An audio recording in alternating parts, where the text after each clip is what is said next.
انا للہ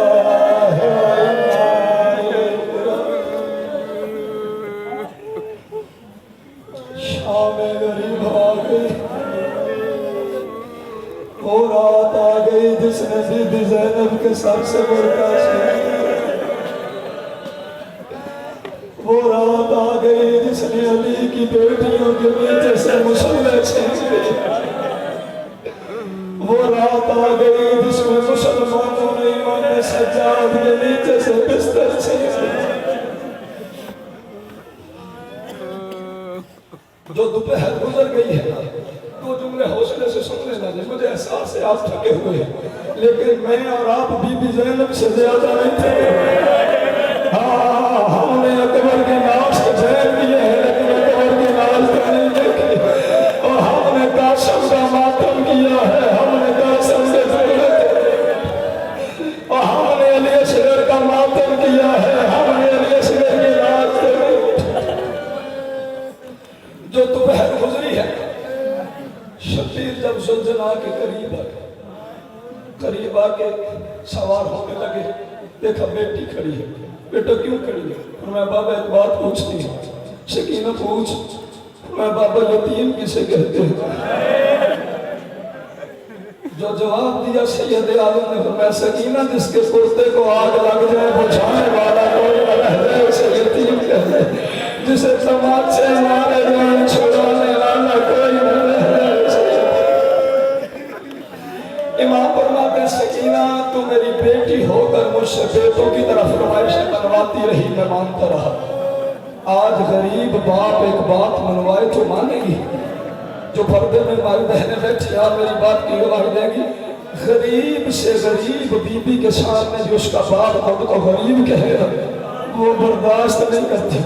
امام نے فرمایا تیرا غریب باپا کوئی بات منوائے تو مانے گی، 4 قدم پیچھے ہٹی، فرمایا منواؤ میرا کربلا کا نواب باپا، منوائے تو منوائے گا سکینہ مانے گی۔ امام فرماتے ہیں آج تک تو فرماتی تھی یہاں سونا ہے یہاں نہیں سونا، یہاں سونا ہے یہاں نہیں سونا، سکینہ آج کے بعد میری بہنوں کو تانگ نہ کرنا، اور جہاں جگہ ملے وہیں سو جانا، جہاں جگہ ملے وہیں سو جانا۔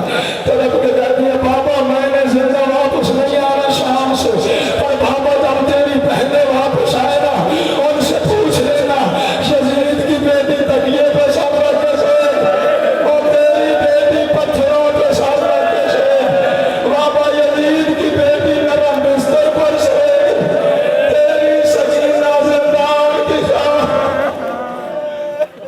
بابا میں تیری بہنوں کو تنگ نہیں کروں گی۔ غریب کا سر کاٹا، کائنات کے سب سے بڑے ملعون نے، آگے آگے چلا ہے قاتل سر لے کے، پیچھے پیچھے مقتول کی بیٹی جھولی لے کے، روڈ کہتی تھی تم نے سر تو کاٹ لیا ہے، اب میرے بابا کا سر تو مجھے دے دے، اور میری دادی نے چکیاں پیس پیس کے پالا تھا، اور اسے اللہ کا نبی اپنے کندھوں پہ اٹھایا کرتا تھا، اور میرے غریب باپ کا سر مجھے دے۔ تھوڑی سی روشنی ہے، اگر آپ توجہ کریں تو میں بات سمجھا دوں گا۔ اس رات سار نیزوں پہ اٹھائے گئے، سید مجھے معاف کرنا میں نہیں جانتا کون سید ہے کون نہیں، لیکن مجھے پتا ہے مجھے میں نے اکثریت سادات کیا، سار نیزوں پہ اٹھائے گئے، سوچو کیسے نیزوں پہ رکھیں گے؟ 2 باتیں ہیں، یا سار نیزے رکھ کے اوپر نیزہ مارا گیا ہوگا، اور جو میں نے ماتم کرنا یا سار نیزے رکھ کے اوپر نیزہ مارا گیا ہوگا، یا نیزہ زمین میں گاڑ کر اوپر سار مارا گیا ہوگا۔ اب تو سبر کرنا اکبر کی ماں دیکھ رہی تھی، اکبر کے سر پہ نیزہ مارا جا رہا تھا، حسین کی بہنیں دیکھ رہی تھی، حسین کے سر پہ نیزہ۔ شام غریبہ پھر آ گئی، حسین کا لہو ابھی تک جاری تھا، حرام زادے آگ لے کے محمد کی بیٹیوں کے خیموں میں آ گئی، برقع ملعون نے چھینا نہیں، 9 نیزوں سے بی بی زینب کے سر سے برقع چھینا نہیں، اتنے ٹکڑے ہوئے برقعے کے جتنے نیزے تھے، اتنا زخمی ہوا سر علی کی بیٹی کا کہ کربلا کے بعد 20 سال زندہ رہی۔ جب بی بی فضا غسل میت دینے لگی تب بھی بی بی فضا فرماتے علی کی بیٹی کے سر کے زخم ابھی تک موجود تھے۔ آگ لگی ہے، سار نیزوں پہ آنے شروع ہوئے، شہید ہوئے تھے 72، سار ملے 71۔ شمر کہتا ہے وہ بچہ کہاں ہے جسے حرملا نے تیر مارا تھا؟ میں بہت زیادہ ڈر رہا ہوں یہ روایت پڑھنے سے پہلے، کیونکہ خدا جانے مجلس کا ماحول کیا ہو جائے اس روایت کے بعد۔ وہ بچہ کہاں ہے جسے حرملا نے مارا ہے؟ کھولی کہتا میں نے دیکھا حسین اسے وہاں دفن کر رہا تھا، 30 گھوڑا سوار ہاتھوں میں نیزے لے کے وہاں پہنچے جہاں شبیر نے علی اصغر کو دفن کیا تھا۔ انہوں نے نیزے زمین کربلا میں مارنے شروع کیے۔ میں غیر سید ہونا تو یہی کہوں گا نا، سید ہونے کا حق نہ دیتے، چھوٹا بچہ ہونے کا حق دے دیتا۔ جب اس محسوس ہوا نیچے جنازہ ہے، مٹی ہٹا کے علی اصغر کی لاش میں وہاں سے نکال لیتا، لیکن حرام زادے نے وہیں بیٹھ کر اور زور دیا۔ نیزہ لگا علی اکبر کے علی اصغر کے سینے میں، علی اصغر کی پوسٹ سے نیزہ پار ہوا، حرام زادے نے میت قبر سے باہر نکالی، چلتا بی بی رباب کے سامنے آیا، ساتن سے جدا کرنے لگا۔ آپ بلا تیرا نامی کہا ہے، آپ بلا تیرا اکبر کہا ہے، آپ بلا نامی کو جو تیرے اصغر کو بچانے، آپ بلا اکبر کو جو تمہارے اصغر کو بچانے۔ وہ پہلے دینے کے لیے نکلی جو بابا علی کے سامنے کبھی نہیں آئی تھی۔ ہاتھ میں غازی کا علم، جلے ہوئے خیمے، یتیموں کو اکٹھا کیا۔ پہلے دیتے دیتے بس مجھے ایک روایت مصائب کی پڑھنی ہے۔ پہلے دیتے دیتے سادات غیر سادات بی بی زینب سلام اللہ علیہ نے دیکھا علی اصغر کی ماں نے ایک چھوٹی سی قبر بنائی ہوئی تھی جس کے ساتھ لیٹی ہوئی تھی، اوپر بازو رکھا ہوا تھا، رو کے برواتی تھی اصغر آجا تجھے دودھ پینے کا وقت ہو گیا، اصغر آجا تجھے لوریاں سنانے کا وقت ہو گیا۔ چلتی چلتی بی بی آگے پہنچی، کیا دیکھا؟ لاہور والی ملکہ بی بی رقیہ زمین پر بیٹھی رو رہی تھی۔ بی بی قریب بیٹھ گئی، فرمایا مجھے بہن نہ سمجھ، مجھے بابا علی سمجھ، مجھے بھیا حسن سمجھ، مجھے غازی عباس سمجھ، مجھے حسین سمجھ، مجھے دکھ سنا کیوں روتی ہے؟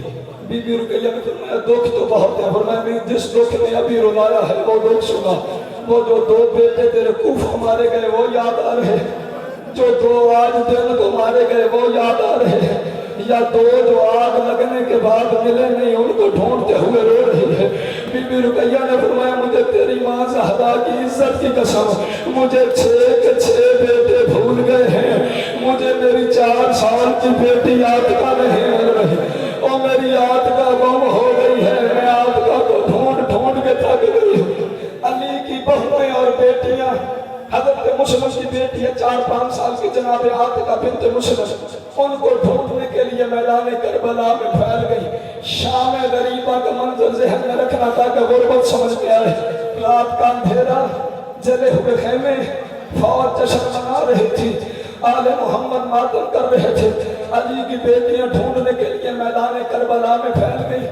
ڈھونڈتے ڈھونڈتے ایک جگہ پر رک کر بی بی فضہ نے باقی بیویوں کو آواز دی، ساری بیویاں میرے قریب آ جاؤ۔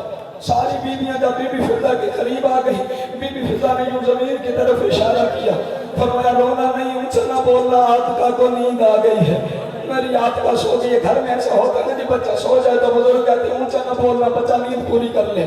بی بی فضہ نے فرمایا عاتقہ کو نیند آ گئی ہے، بولے کوئی نہ، روئے کوئی نہ، اونچا کوئی نہ بولے، عاتقہ نیند پوری کر لے۔ ادادار بی بی رقیہ بی بی عاتقہ کے پاس زمین پر بیٹھ گئی۔ بی بی عاتقہ کو جب اپنے ہاتھوں پہ اٹھایا، فرمایا اماں فضہ لگتا ہے تیری نظر کمزور ہو گئی ہے، کیا ہوا؟ فرمایا تو نے میری عاتقہ کے جسم پر گھوڑوں کے سموں کے نشان نہیں دیکھے، اور تو نے میری عاتقہ کے جسم پر گھوڑوں کے سم نہیں دیکھے۔ اداداروں وہ 4 سال کی سیدزادی گھوڑوں سے بچنے کی کوشش کرتی رہی، اوپر سے گھوڑے گزرتے رہے۔ بی بی رقیہ نے دونوں ہاتھوں پر بی بی عاتقہ کی لاش اٹھائی، اپنا چہرہ مدینے کی طرف کیا، فرمایا اللہ کا نبی راضی رہنا، میرے بیٹے بھی تیرے دین پر